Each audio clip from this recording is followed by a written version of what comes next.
Hello everybody, I am Samuel15 the Dragon Tamer here, and welcome to PAVA Anime Talk, where today we'll be talking about the recent events in Fairy Tail within the last 12-24 episodes. So, yeah, if you haven't been up to today on the series, please go watch the last 24 episodes or so.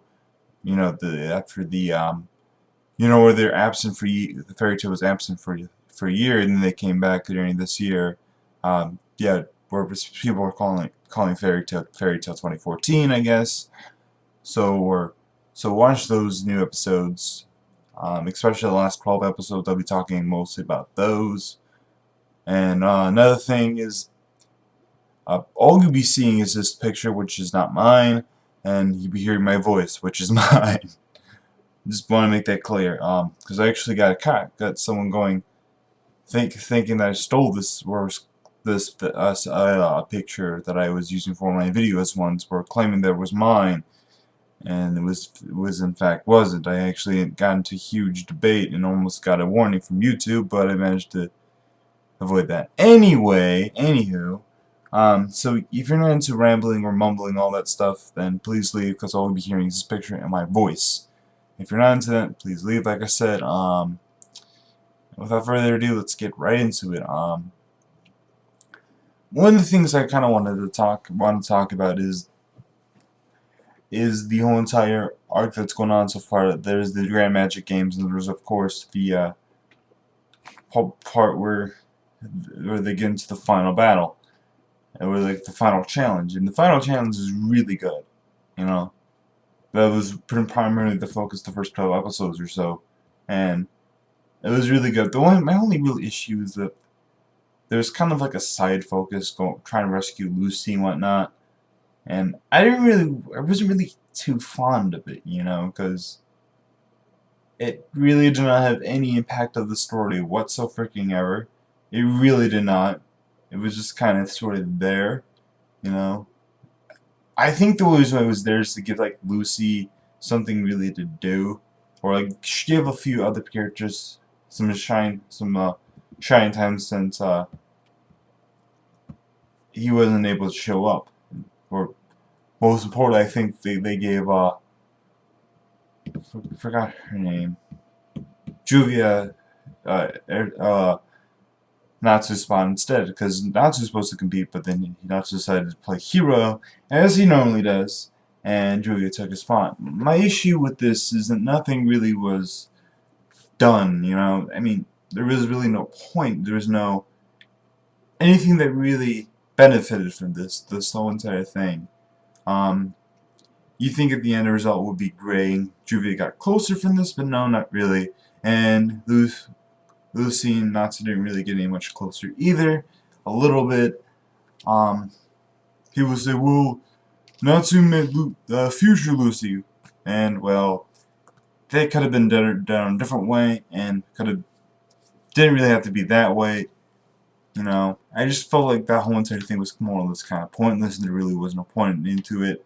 I mean, the other bright side, there was several fights. You know, there was several good fights, but those fights kind of were more or less jumbled together. Like, each fight had like kind of sort of event episodes to itself, but then in the last episode of the show, each and every single one of those guys pretty much getting beaten around at the same time.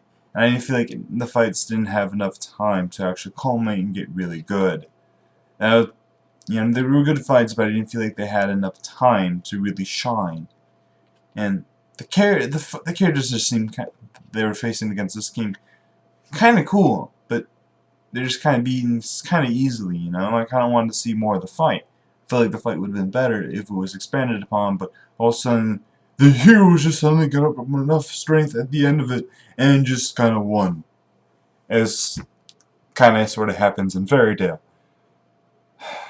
That is my issue with Fairy Tail, honestly. My number one issue is that the fights somehow just, if like they're depressed for time, the fights just end kind of quickly, and I never really liked that. But I really did, there really was no issue other than that. I did like the whole entire Guild versus Guild Battle Royale. But I felt like some of the characters were knocked out rather early when I wanted to see some of the fights really expanded upon. Like that guy with the green hair from Sabretooth, I really wanted to see him go a little bit further, not necessarily go a little bit further, but fight a little bit more, you know? I just felt like there was this huge commotion and just whole entire huge, there's a lot of hype for this guy to actually fight, you know, because he's supposed to be supposedly the strongest guy other than the Master and the Master's daughter in the guild, from what I gather, and he kind of just poofed, and that's very anticlimactic for me. He's a god lightning, like a god lightning slayer, and I really wanted to face him to face Loxus, who was half dragon slayer, and that would have been really cool. I really wanted to see that fight, but never really happened. And that's my number one problem with the fights sometimes, especially in this arc. There's some of the fights that you're really kind of looking forward to, or you kind of want to see more of, just kind of fizzle out. You know, they don't take as much time to expand the fights. And that is a shame, because I feel like some of these fights would have been really good.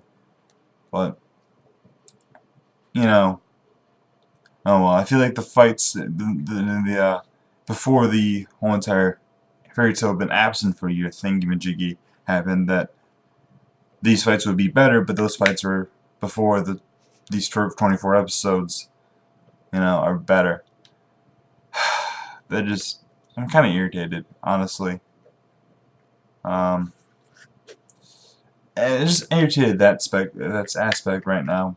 I feel like there could have been more to that.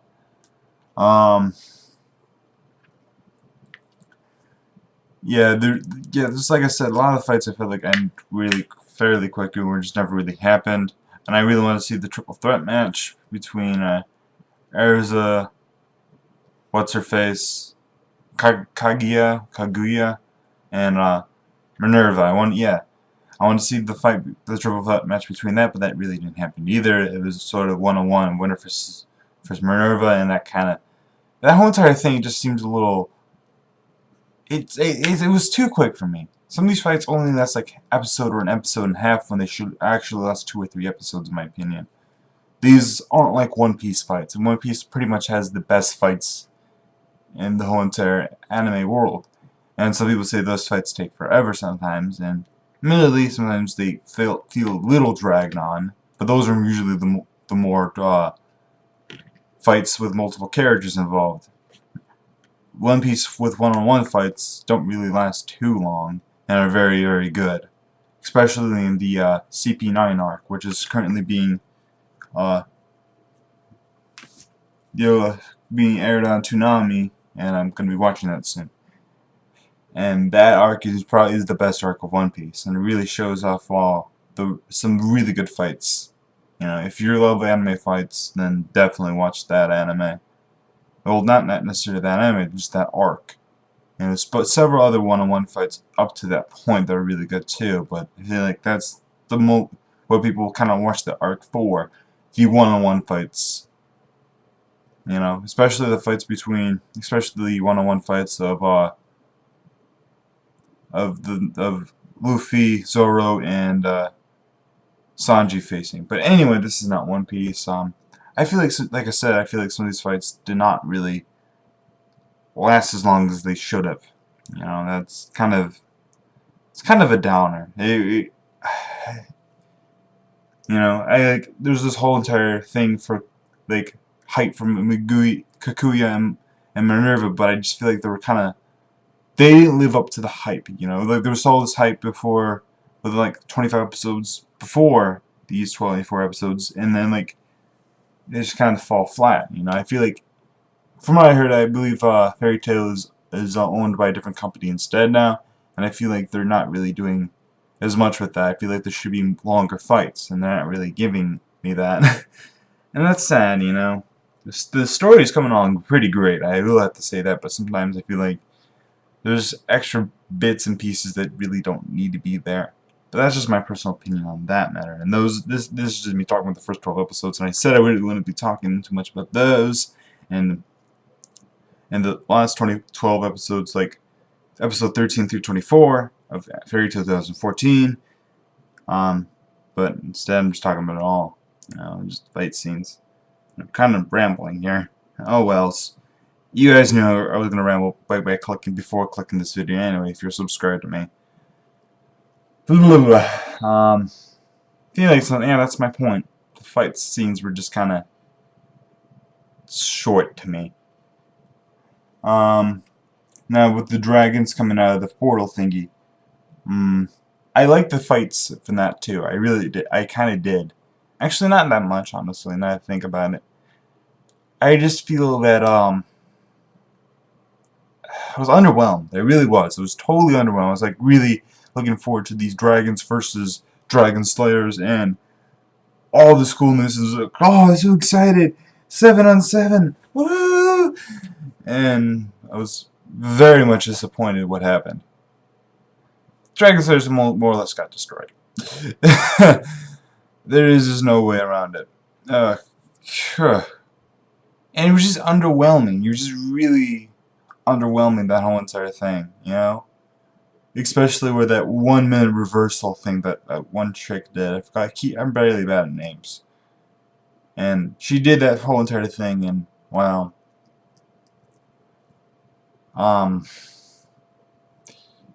Apparently everyone who was supposed to die did not die. Within 1 minute, like 5 or 6, 7 people scattered all throughout the battlefield pretty much died within 1 minute. What? Huh? I just found that really stupid. You know?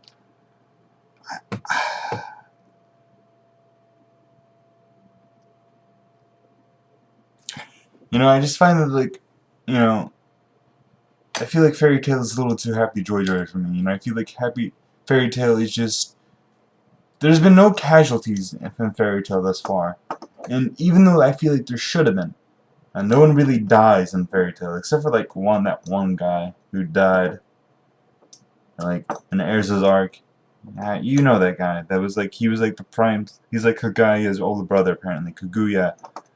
Apparently, that's what I find kind of odd. It's kind of interesting that they brought the whole entire. You keep forgetting that there's a 7-year time skip, and the Fairy Tail main cast is kind of 7 years younger than what they should be currently. But oh well. Like I said, I think like my issue is the fight scenes that are not as long as they should be. But the thing is, I feel like with the Dragon vs. Dragon Slayers, it was kind of supposed to be underwhelming, but I feel like they did it a little too well, I think. It just really left me kind of hurt, like just kind of salty. I was like, really, it just kind of ends like this. There really was no actual fight. I mean, that really ended. Sure, somehow Natsu had a punch of like seriously hellish hellfire flames that he got from his uncle or something like that, and that he just rained down upon the portal and smashed that along with Future Rogue. But whatever. I find it kind of bullshit that Natsu was able to freaking break up a portal when the 12 Sylvester Spirits combined couldn't. I just feel like that's just bullshit. That is bullshit. And he's not even technically an S-rank wizard either, which is also bullshit too. Him not being an S-rank wizard is the same kind of bullshit that like, Naruto was still getting. He shouldn't be a Genin. He should be on the same rank of Kakashi. He should be that Natsu should be an S-rank wizard, but some freaking technicalities come in and go nope, and that's bullshit. That is just total bullshit. Another thing, Natsu never really loses. Wait a minute, he lost against Loxus and like the Master, and like, that doesn't count. That wasn't really a fight. That was just he's getting one-shotted. You know, it's yeah, it doesn't count. I mean, he did lose against Gildart, but that doesn't count either, really. That's like, it's, fucking God. And it's the thing, that's probably one. I'm not the only one that feels this way. That feels like Fairy Tail has pretty much God molded Natsu and whatever. And uh, another thing is the Ebola, which is the last episode that was released earlier today.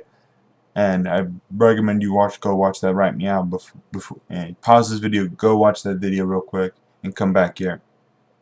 You done? Good. Now we can continue. I really did like that episode a bit. It's kind of funny, a little goofy and over the top, but it brings up another really kind of painful thing. I just remembered something. Apparently, whoever bought the Fairy Tail or whatever happened, where some changes happened, Lizana is getting completely and totally ignored. She really is. She's just kind of just been like, even other characters have pretty much ignored her. And, like, to the point where they're giving her lookalike more attention than her. And then just kind of as a fan of Lizana who wanted like Natsu and Lizana to get together, I just kind of feel like, why the fuck did she bring them back if she's gonna be treated like this? They should just had her kept dead. And I don't know if that was always the intention, because the way she just freaking flew off in the dust into dust. I think that was always part of the plot, and maybe bring her back in as Natsu's love interest. But I feel like so many fans would rather have Lucy and Natsu as a couple, and it's practically confirmed. Just keep hinting at it, like, come on, seriously. This is why I don't really. This is one of the things I don't like about anime sometimes. They never really make couples kind of happen unless it's like a time skip. Like you never really show it happen. The only time I actually see a couple have an on-screen relationship was freaking,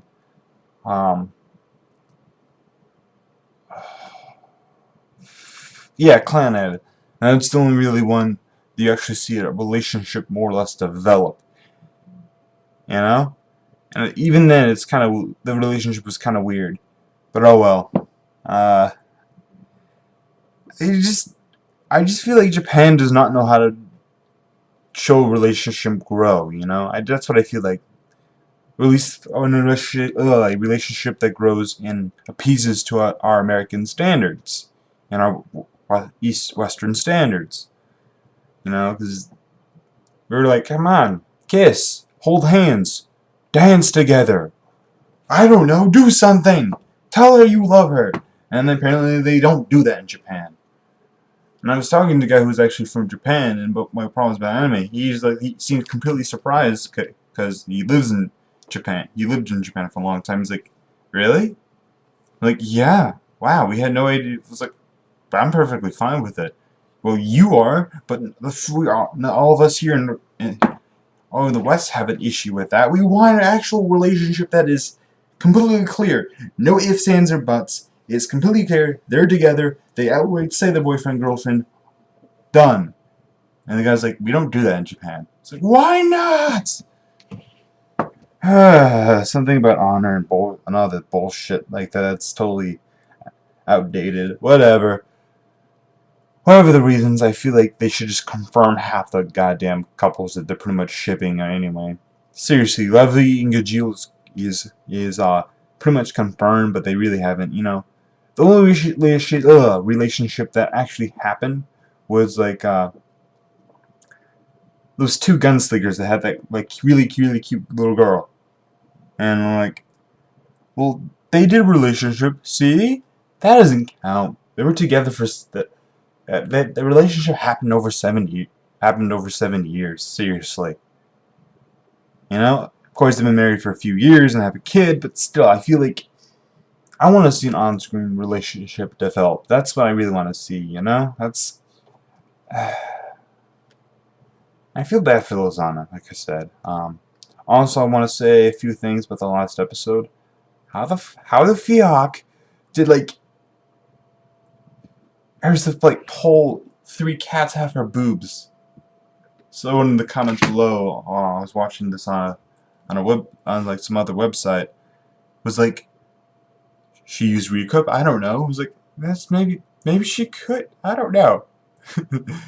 Can she put humans in like her re-equip stuff? I keep forgetting how her magic works. I think like they explained in like an OVA or something like that, but whatever. What else was I want to say? And Urza looks kind of different, you know.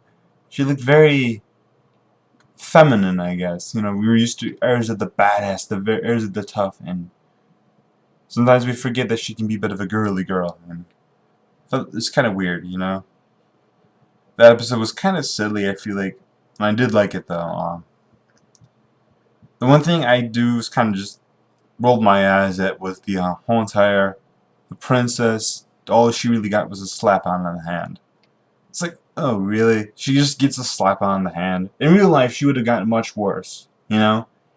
I understand it's not entirely her fault, but her actions did cause this.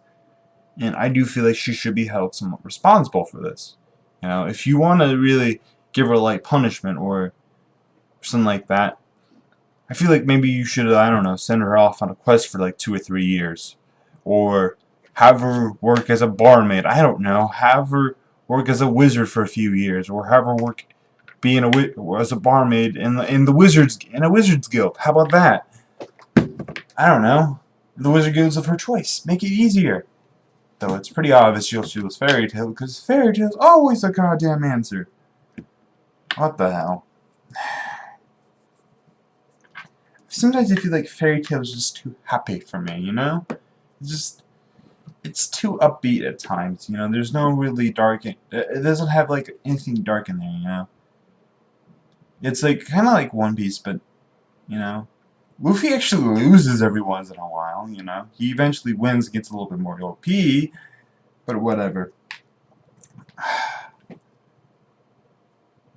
And this is my problem with Natsu. I just don't feel like there's much developing his character, you know? He just comes off too much as the invincible guy in the white and shiny armor, but whatever. What else to feel? Yeah, that's pretty much about it. I do like the openings. I think I like the second opening better. But I like the first opening too. I don't know what they're going to do with the Sabretooth Guild. I hope they do something with that. I hope Sting kind of sort of becomes the leader, I guess. I don't know if he can. I don't even know how that works. Can, like, just anyone become a leader of the guild? You know? Because, like, the daughter and, like, the real master leaves. Granted, Sting did kind of defeat the old master, so I guess that does kind of sort of make him the master by default in a way. You know, it makes sense. But whatever. Like I said, I don't feel like there's too much sadness going on in that anime. I feel like one of the characters in Fairy Tail should have actually died, like the fourth master should have died. Because, like, he's just kind of there at this point anyway. No one really considers him in the actual his final decisions, even though he was the most current master. But, like, the third master, Makarov, is now the seventh master, which is kind of stupid. It's like, they should say, no, I don't want to be master. You continue being master instead of just make him the seventh master. That just makes things confusing as fuck. And it's kind of hard to feel like if they were joking or serious, it just comes out. I thought it's confusing after a while, you know. It's just stupid. Fairy Tail's too light at times and just doesn't take itself seriously at times. You know, that's one of my issues with Fairy Tail. Though I do like this anime a lot. I really do. I just feel like there's not enough relationship development at times, you know. I just really want to see more relationships actually develop and happen, you know, because this is gonna end up like freaking Bleach, where like the end of it, like no couples were shipped. And that's stupid, you know. Well, like, I feel like too many animes rely on time skips to like develop relationships. And that's always irked me, you know. Even like SOO Sword Online has done that. Anyway, I'm just ranting at this point. So hope you liked the video. If not, then, well, tell me why you didn't like the video, even though I know why. But anyway, please like, subscribe, and all that silly fun stuff. And I'll see you guys next time.